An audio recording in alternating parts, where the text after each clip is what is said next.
तेरी चूतियों की आवाज मुझे जन्नत में आ रही थी। ये वो गैरत ईमानी है जिसके बारे में यकीन हो गया ये मुशरिक है। रब की कसम उससे दिल की मोहब्बत है, उसके पीछे नमाज़ें अदा नहीं होगी, उससे प्यार मोहब्बत नहीं होगा, उसको अपना इमाम और कायद नहीं बनाया जाएगा। अल्लाह हमारे दिल में तौहीद की मुखराज पैदा फरमा दे, हमें सुनता ईमान पर मैं जो इंसान लगे अल्लाह को हमसे राजी हो, हम तुझसे राजी हो। अक़ूलु क़ौली हाज़ा वस्तग़फ़िरुल्लाह ली व लकुम व लिसाइरिल मुस्लिमीन फस्तग़फ़िरूह इन्नहु हुवल गफ़ूरुर रहीम। भाई ने सवाल किया है कि जब हम किसी को दावत देते हैं वो कहते हैं आपके कुरान का तर्जुमा गलत है। उनकी ये बात गलत है। मैं कहीं कुरान पाक की कोई एक आयत पेश कीजिए और फिर कुरान का तर्जुमा आज का नहीं आपके अहमद रज़ा से पहले भी तर्जुमे मौजूद हैं, उन तर्जुमों को आइए लुगत के एतबार से देख लीजिए, मुफस्सिरीन के एतबार से देख लीजिए। आप किसी एक आयत पर उंगली नहीं रख सकते कि मुसलमान मलिक से सऊदी हुकूमत का निगरानी कुरान पाक और बाकी जुबानों में छप रहा है, इसके अंदर तर्जुमे में ये गलती है। एक आयत पेश कर दीजिए। अल्लाह आदिम हरमैन शरीफों को जज़ाए खैर दे, जिसकी कोशिशों से अल्लाह की किताब उनकी जुबान में तर्जुमा होकर लोगों तक एक आयत पेश कर दीजिए और फिर अपनी किताब से आपके अपने तर्जुमे से पेश कर दीजिए। हमारे सामने लाइए कि आपने ये तर्जुमा किया है और फलां हज़रत ने ये तर्जुमा किया है।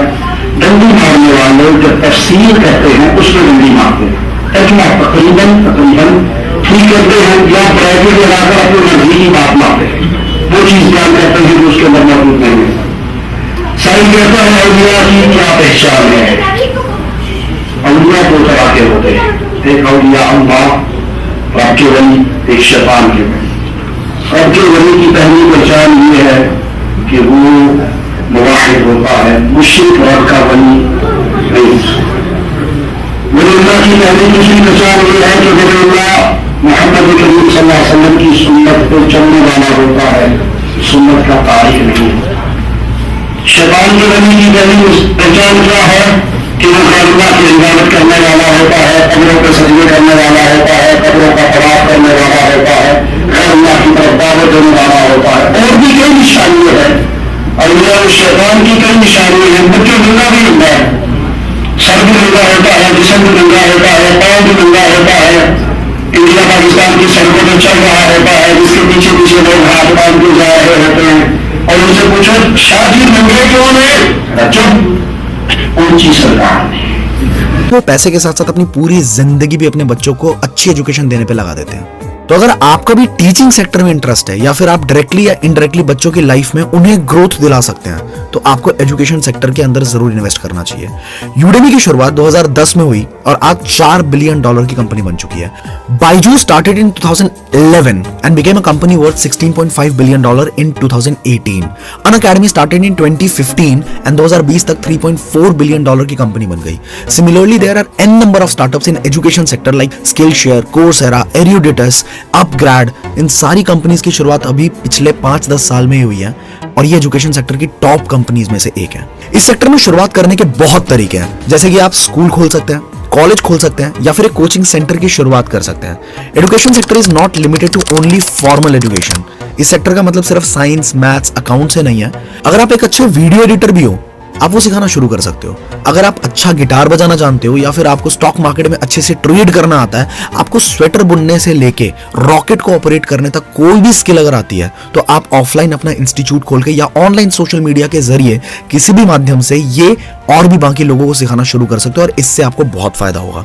अगर मैं अपनी भी बात करूं तो मैंने अपनी कंपनी आई डिजिटलप्रेन्योर की शुरुआत की थी दिसंबर 2020 में, जिसमें हमने लोगों को हाई पेइंग स्किल्स और उन्हें मोनेटाइज कैसे करना है। अगर आपके पास एक्सपीरियंस बिल्कुल भी नहीं है बिजनेस का, तब भी किसी भी बिजनेस को स्क्रैच से उतना स्टैब्लिश कैसे किया जा सकता है, ये सब सिखाना शुरू किया और आज लगभग 2 साल के अंदर उसकी वैल्यूएशन हम 100 करोड़ से ऊपर लेके जा चुके हैं। This clearly shows that there is a huge scope in education sector और आपको इसमें निवेश करने के बारे में जरूर सोचना चाहिए। हाँ, ये सच है कि 90% बिजनेसेस फेल हो जाते हैं पर इसके पीछे का सबसे बड़ा कारण यही है कि लोग बिना स्किल सीखे, बिना किसी एक्सपीरियंस के बिजनेस में मोटा पैसा लगा के रिस्क लेना शुरू कर देते हैं। स्विमिंग पूल में पैर चलाए बिना ही मोटिवेशन में आके सीधा समंदर में तैराकी करने की कोशिश शुरू हो जाती है। अगर आप एक बहुत सफल बिजनेसमैन बनना चाहते हो तो पहले आपको किसी ऐसे जगह बिजनेस सीखना चाहिए जहां आपके पैर जमीन पे हो, जैसे कि स्विमिंग पूल। वहां डूबने का डर नहीं रहता। एक बार आपने फंडामेंटल समझ लिया और उसकी अच्छे से प्रैक्टिस कर ली, बस फिर तो आप समंदर के लिए भी तैयार हो और ओशियन के लिए भी। आईडियोप्रेन्योर आपको मौका देता है कि बहुत सारे सक्सेसफुल एंटरप्रेन्योर्स से उनके यूनिक स्किल सीखने का, कि उन्होंने कैसे इतने बड़े व्यापार को एस्टैब्लिश किया, और वो भी रिस्क फ्री रहते हुए, बिना लाखों करोड़ों रुपए इन्वेस्ट किए भी आप बिजनेस के बेसिक्स एंड फंडामेंटल सीख सकते हो एंड पैसे भी कमा सकते हो। अगर आपको इसके बारे में और जानकारी चाहिए हो तो डिस्क्रिप्शन बॉक्स में एक लिंक है, you just need to fill the details there and you will get a call from our team within 48 hours. They will provide you with all the details. Hindustan की सबसे बड़ी खासियत है कि यहाँ के लोग खाने के बड़े शौकीन है। हर 100 किलोमीटर पे भाषा भी बदलती है और कोई ना कोई स्वादिष्ट व्यंजन भी मिलता है जो उसी जगह का लोकल हो। अगर हम जोमैटो और स्विगी की भी बात करें तो ये कंपनीज दो बूमिंग सेक्टर को कंबाइन करके इन्होंने बहुत तगड़ा बिजनेस डेवलप किया, food and transportation. Fresh menu, Faasos, magicpin, easy diner and the list is endless. These are the companies जिन्होंने फूड सेक्टर को चुना और उसमें जबरदस्त धंधा बनाया। अगर आप इनमें से किसी भी कंपनी के बिजनेस की डिटेल्ड केस स्टडी देखना चाहते हो तो कमेंट करके नीचे जरूर बताना। बहुत जल्द आपके लिए केस स्टडी आ जाएगी इसी चैनल पे। फूड सेक्टर में बिजनेस करने के तो आइडियाज भी अनगिनत हैं, जैसे कि food vlogs, food channel on YouTube, dietitian और nutritionist, home tiffin service, catering, cooking classes, homemade pet foods, stocks, food channel on YouTube, dietitian और nutritionist, home tiffin service, catering, cooking classes, homemade pet foods, sprout making, micro green farms, ice cream parlour and the list again is endless. So चलिए अब फटाफट से दिमाग दौड़ाइए और सोचिए कि आप किस तरीके से फूड बिजनेस में कुछ बड़ा क्रिएट कर सकते हैं। 1947 में जब भारत आजाद हुआ तो जनसंख्या थी 39 करोड़। आज 75 साल बाद 2022 में वही पॉपुलेशन बढ़ के 141 करोड़ हो गई है। मतलब 75 साल में 100 करोड़ लोग बढ़ गए। तो दाल चावल गेहूं की उपज भी वृद्धि होनी चाहिए। खाने वाले तो बढ़ गए पर जमीनें तो उतनी ही रहेंगी। उपज बढ़ने के लिए 1960 में ग्रीन रिवॉल्यूशन शुरू हुआ, जिसमें भारतीय किसानों को इरिगेशन फैसिलिटीज, मॉडर्न टेक्नोलॉजीज के साथ साथ केमिकल, पेस्टिसाइड, फर्टिलाइजर से भी वाकिफ करवाया गया। पॉपुलेशन के साथ साथ पोल्यूशन भी बढ़ा, पानी भी कॉन्टामिनेट हुआ और हर घर में आरओ लगने शुरू हुए। और यही सारे चेंजेस आज हमारी जिंदगी में हजारों तरह की बीमारियों का कारण बन गया है। पहले जिन बीमारियों के हमने नाम भी नहीं सुने थे ना, आज वही बीमारियां आम बात सी हो गई है। हर घर में डायबिटीज, थायराइड, ब्लड प्रेशर के पेशेंट आपको मिल ही जाएंगे। ऐसे में हेल्थ सेक्टर एक एवरग्रीन सेक्टर है जो कभी भी बंद नहीं हो सकता। इनफैक्ट कोरोना काल ने तो बहुत अच्छे से लोगों को समझा दिया कि हेल्थ इंश्योरेंस पॉलिसीज ये सब होना कितना जरूरी है।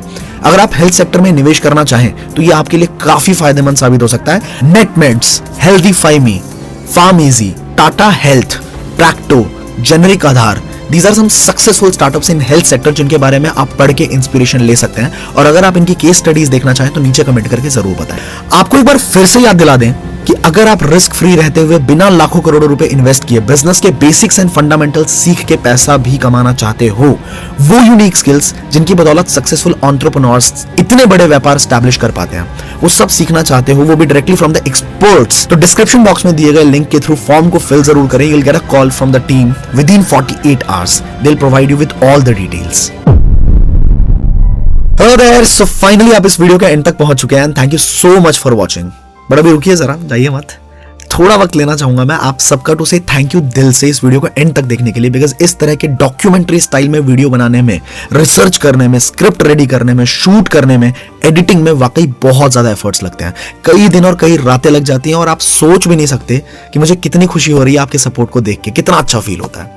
So now if this video has genuinely added some value in your lives and you really enjoyed the video, do not forget to hit the like button. If you didn't like it, you can also hit the dislike button. Comment करके अपने views इस topic पे जरूर share करना ताकि हमारी पूरी community एक दूसरे के साथ इंटरेक्ट कर पाए, एक दूसरे से ही काफी कुछ सीख भी पाए। अगर आपके पास कुछ जबरदस्त बिजनेस आइडियाज है तो कमेंट करके अपने व्यूज इस टॉपिक पे जरूर शेयर करना ताकि हमारी पूरी कम्युनिटी एक दूसरे के साथ इंटरेक्ट कर पाए, एक दूसरे से काफी कुछ सीख भी पाए। इस चैनल पे इस तरह के इंटरटेनिंग डॉक्यूमेंट्री स्टाइल में बहुत जबरदस्त वीडियोस आने वाली हैं, बिजनेस, फाइनेंस एंड लाइफ से रिलेटेड।